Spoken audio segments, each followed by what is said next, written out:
Let's start with the big story this morning, and let's talk about what President Biden, Team Biden, is doing now to win the narrative around the oil prices that have been spiking, which is interesting because now oil prices have actually dropped. And over the past few days, the Biden administration has been leading on autocrats from other parts of the world, reaching out to Venezuelan leader, autocrat Nicolas Maduro, saying, hey, you know how we kind of blocked you a few years ago because we just didn't like you and because you're an autocrat and we don't agree with what you do to people, infringing on human rights. We stopped buying oil from you. We kind of need to buy some oil from you again because of what's happening in Russia and that other friend of yours, Vladimir Putin. He's kind of started a war, so we want some of your oil. Well, that didn't fly, right? And people at home in America are saying, why are oil prices going so high? And there's one narrative now that the White House is continuing to beat on, which is, hey, it's Putin's fault. And even Nancy Pelosi is weighing in on this. This is what Nancy Pelosi's narrative is on oil prices. Let's get back to the question, the larger issue about Putin's tax. That's really Putin's gas hike. I had to look down at my notes. It's Putin's tax. That's what we were told to talk about in the meeting this morning. It's Putin's tax. I just got to look down at my notes here and say that. That's really Putin's gas hike. That's his gas hike. So much of this increase in the gas tax, gas price started weeks leading up to what happened there. Okay. That doesn't make a lot of sense in terms of the timeline, but okay, that's what you want to think or want other people to think. You know what that reminds me of? Oh my God. A stroke? You remember John Lovitz? Yeah, that's the ticket. They came and they took the gas and it made it go up. That's right. The ticket. We used to say, my friends that I used growing up used to say all that all the time. That's the ticket. That's the ticket. I don't know this reference, but okay. Well, it's just basically like she's weaving a lie right there, and it's like and then the Russians, like, they did bad things. Yeah. And then they and then the gas prices went up. Yeah. Yeah. Okay, so those of us who can remember past the last, let's say, 8 weeks know that gas prices were already going up. And the administration wants you to think that it has to do with this current conflict, right? When it is still only a month old and prices were already increasing. And the United States does not want anyone to ask why inflation for consumer prices is commensurate with government spending. In fact, just last week, the president said, I'm tired of people saying that inflation has to do with government spending. It's not. It doesn't. To which I say, open Econ 101 textbook then, because the models would say that they do. Well, now, over the weekend, Saturday Night Live opened with their cold open with a sort of skit around President Biden meeting with TikTokers to explain what is going on so that these TikTokers can deliver to their millions of followers what the White House wants them to deliver. That was funny, cheeky, right? Turns out it was true. The White House did last week meet with 30 influencers of TikTok in a virtual setting. They weren't allowed to record it, but they were allowed to ask their own questions. And they gave us summaries on their TikToks. It was propaganda at its finest. It makes for good watching. We're going to play you some here. So rounding up 30 different influencers, like, hey, how do we get this message? How do we spin this yarn? Well, it's like, oh, these kids, they don't watch the Sunday talk shows. Let's go where the kids are. It reminds me of the Austin Powers, where he's like, I'm with it. Well, remember when Nicki Minaj completely lost it on Twitter because they tried to do the same thing to her during the pandemic? Oh, yeah. With the vaccines. And Nicki Minaj was like, I'm not. They invited her to the White House and they're like. Yeah. And the same thing here. I mean, these TikTokers are like, hey, we're rounding up, find 30 TikTokers with millions of followers, and we're going to feed them bull crap narratives around why gas prices are going up and what's actually happening in Ukraine. And you take it back to your audience here. So here's 18-year-old Ellie Zeeler. She has more than 10 million followers, and she will tell us, guys. She's going to explain. She's going to explain to us why gas prices are so high. Why is gas so expensive, and why is the United States inflation rate at a 4-time decade high? I had the opportunity to ask the White House why gas down the street is $7, and here's what they said. The obvious reason: we are getting out of a 2-year pandemic. When use goes up, price goes up. But the call was predominantly about Ukraine and Russia, so how does that relate? Russia is one of the top 3 producers of oil, and it is actually their #1 revenue source. Now, with Putin starting this horrific fight between Ukraine and Russia, nobody wants to work with him and do international trade. So with people being scared of war and limited resources, prices are bound to go up as well. For the people who can't pay $7 for a gallon of gas, there's an app called Gas Buddy that shows you the cheapest gas near you, as well as a link in my bio to donate to the misplaced refugees of Ukraine. Okay then, all good? That break it down for you? I've been more. influenced. I believe it now. You're one of her 10,000. Well, see, Philip was already one of her 10 million followers already. Oh, he gets all of okay. his news. Yeah, from I don't know her. why I have so much makeup around the house because I don't ever use it, but she just tells me to buy it, and I'm like, yep, I'm on it. I'm a follower here of this guy. I mean, he's got his hoodie on and he knows. Actually, okay, this guy, the next one you're going to ask, he asks a relevant question. He does just regurgitate the White House's answer, but I appreciate it's a good question. Go ahead and play In the it. hoodie? Yes. Well, this was my question. Many people from marginalized communities in the United States have become dejected regarding the situation because there's an imbalance of coverage and assistance given to the Ukraine-Russia crisis compared to other occupations, invasions, and attacks throughout the world, some of which have U.S. involvement. What incentivizes these Americans to be in strong support of the U.S., giving high levels of attention and direct aid against the Russian invasion, as we feel there isn't enough attention on related issues in other places throughout the world and right here in the United States? Okay. First, I'll try to give a direct summary of what they said, which can be divided into 4 different points. According to them, one reason that this crisis is specifically notable is because of the size of the invasion, which is the largest since World War II.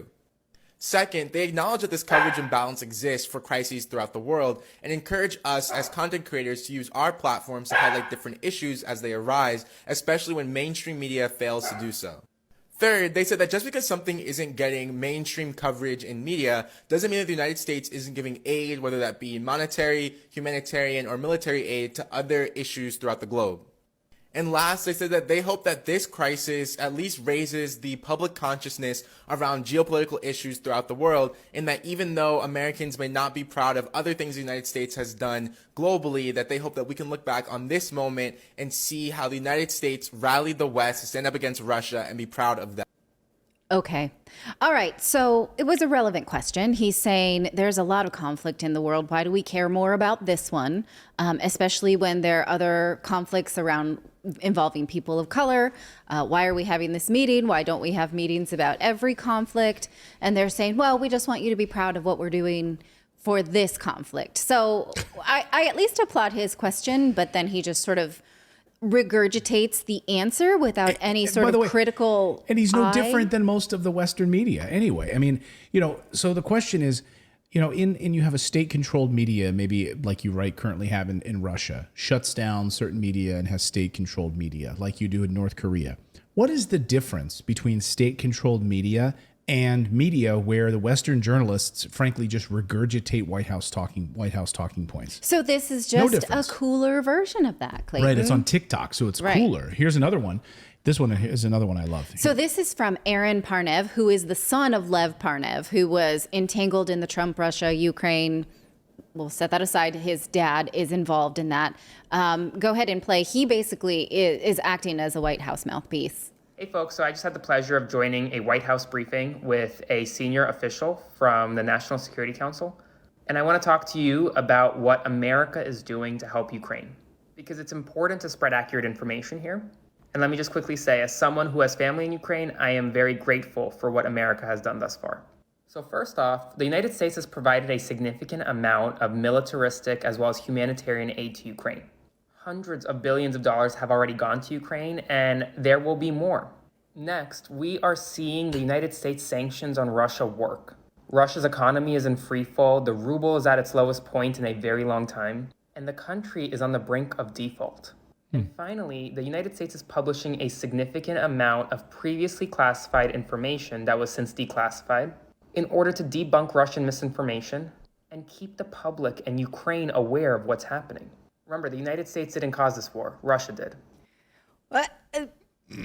Kid, really?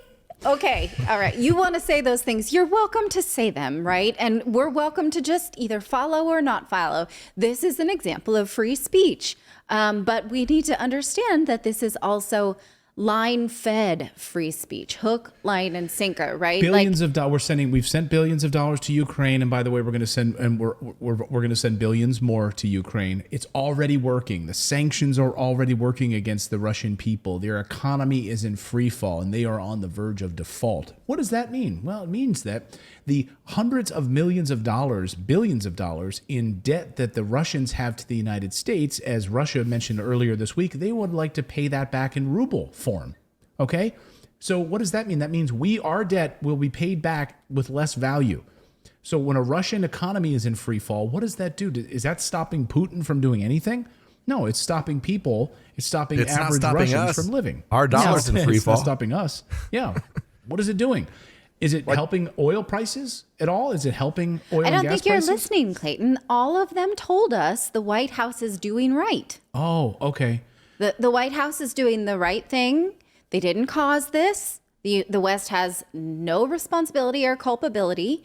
And we're doing everything right, according to TikTok. Do we happen to know if they greased their palms? I don't think they were paid for it. No, not from what I haven't seen any evidence that they were paid for it. But they might as well be. Because when this stuff, if you cover companies that want to, here's the thing, like when I worked at Fox, let's say like I was going to cover a computer company and I was going to have to fly somewhere to visit their factory and report on what they were about to unveil. Fox had to pay for the flight. Like we were not allowed to do junkets where somebody else would pay for you to do it. And these people, these young TikTok stars, they get a call from the White House. They want to curry favor with them. They don't want to. They don't. Well, it legitimizes their brand. Absolutely. Right. If you're like, look, I'm popular. You know, I'm popular. I was invited to the White House because I'm so popular, and look how serious they take my platform. Therefore, I also can take my platform serious. Therefore, marketers, come at me. Yeah. You know what's crazy though is you got to think of the conversations that this is going to cause with kids, like because kids are majorly on TikTok. So let's say a kid watches that, and then the parents are talking about, this is a sticky situation. Well, it's all Russia, Mom. I saw it on TikTok. Yeah, I was watching TikTok, and the reason our gas prices are up, Mom, is because of Putin. Right? It's Putin. Did you hear Nancy Pelosi? It's Putin's price hike. Did you hear Jen Psaki? It's Putin's price hike. Right. Well, the girl who is in the really cute jeans, by the way, that have that like strange. Yeah, I thought they were just flap over. No, Why is gas so expensive? I do like the jeans.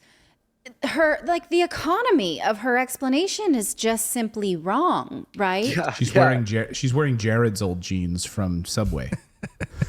She's basically said when demand goes up, price goes up. Right. Right. But she also said that it has to do with Russia when, again, the United States only imported 8% of its oil from Russia.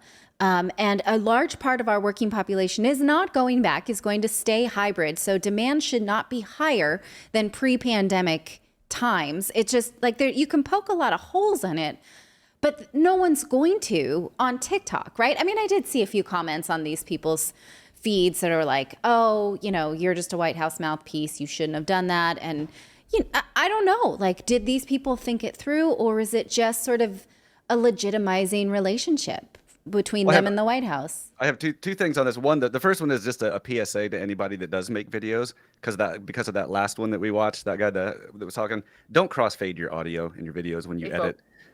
If you listen to the beginning of after every cut, it goes from quiet back up because he's crossfading his audio. Sorry, that's just a PSA. Don't do that. It drives me nuts. I hate when people do that. But the thing is, so also other countries, he shouldn't light himself from above because the shadows on his face are not flattering. Right. That I can deal with. Like you can, your video can look like anything, but your audio is king. So just saying. But what's funny is other countries do this. I mean, other countries have they hire people to go and do this kind of thing to like social media push. But when our media is covering them, we specifically refer to them as like army of trolls. Like I just heard on NPR this morning, they were talking about, like where Russia has hired an army of trolls to go in and kind of control social media. but we're never going to refer to these TikTokers as an army of trolls, even though that's essentially the exact same thing. You know, it's like, it's just, it's interesting how, you know, it was pointed out to me like a sociology class a long time ago where the US would do, I'm trying to think of the beginning one, where like the enemy ambushes you, but we commit pre-planned attacks or something like, you know, so it's like the way you word things is just so interesting to me. But yeah, nobody's calling these an army of TikTok trolls. Army of goblins, which is what you're supposed to call yourself if you're sort of in sloth mode. You don't feel like cleaning yourself up or eating good food or exercising. That became popular during the pandemic. That's called goblin mode, not troll mode. And let's all remember that this is all ahead of the midterm elections, right? The White House is now seeing that actually the war in Russia has improved his, if you look at the poll numbers from the past week after the State of the Union address, and because of the war in Ukraine now, his poll numbers are actually going up. President Biden's poll numbers are actually going up. When they were going down precipitously just before this crisis. And so anything you can do to now tie your future to Putin, it's Putin's fault. It's good for you. You know, it's good for you from your poll numbers. It's good for the midterms, hiring TikTok influencers, you know, and to keep pinning your hopes and dreams on the idea of the, of Putin. That's all good for you. If you like this content, be sure to subscribe to the channel. Also, we have a membership program. For the price of a cup of coffee once a month, you can support independent journalism just by going to morninginvest.com/join. You get access to exclusive videos, plus the ability to join and chat with us live. We really appreciate your subscription, and you are supporting independent journalism.